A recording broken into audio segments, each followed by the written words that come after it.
Good morning, students. Myself Abhishek Sharma from Mount Litra Z School, Jhansi. So, student, today is the last lecture of Indian Economic Development Lesson 2. In this lecture, we will conclude the entire chapter. So, before conclusion, I would just like to recall what we have learned in this chapter. In this chapter, first we have learned central problems of an economy: what to produce, how to produce, for whom to produce. Type of economic systems: capitalist, socialist, mixed economy. What is economic planning? What were 5-year plan concept? From where we have derived this concept? What are the goals of 5-year plans like growth, modernization, self-reliance, equity? And we have discussed about agriculture development, land reforms, involves changes in the ownership of land holdings. Green revolution refers to the large increase in the production of food grains. Land ceilings, abolition of middlemen. High yielding variety seeds, main reasons for agriculture revolution. Phases that India experienced for the success of green revolution, that was in 2 phases. Important effect of green revolutions, risk involved under green revolution, points to support subsidy to agriculture and arguments against subsidy to agriculture. Critical appraisal of agricultural development from 1950s to 1990s. Industrial development, role of public sector in industrial development.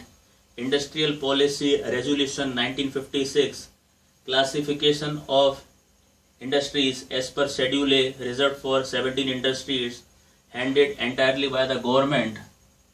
Schedule B, 12 industries where state and private sector can participate and conduct and start an industry, and schedule 3C for private sector only.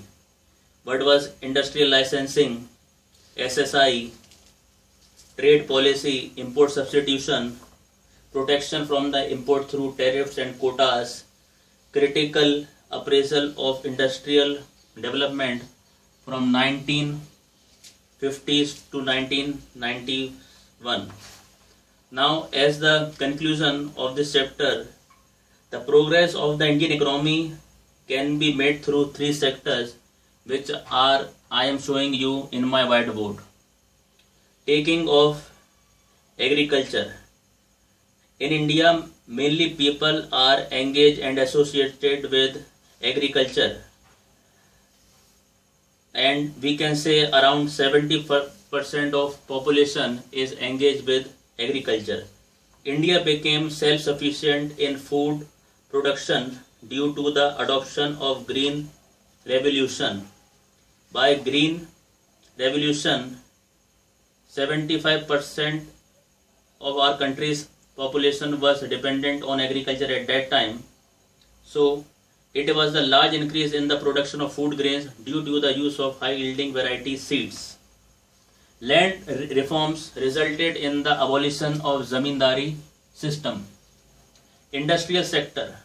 Industries became far more diversified compared to the situation at the time of independence. However, excessive government control prevented their growth. Many economists were dissatisfied with the performance of public sector enterprise. And last, trade sector. Our policies were inward oriented, and so we failed to develop a strong export sector. The domestic producers were protected against the foreign competition in order to gain self-reliance. However, this does not give them an incentive to improve the quality of goods that they produce. The need for reform of new economic policy was widely felt in context of global economic scenario. So students, new economic policy was initiated in 1991 to make our economy more efficient. This is the subject matter of coming chapter. So that's all for today. Thank you and have a nice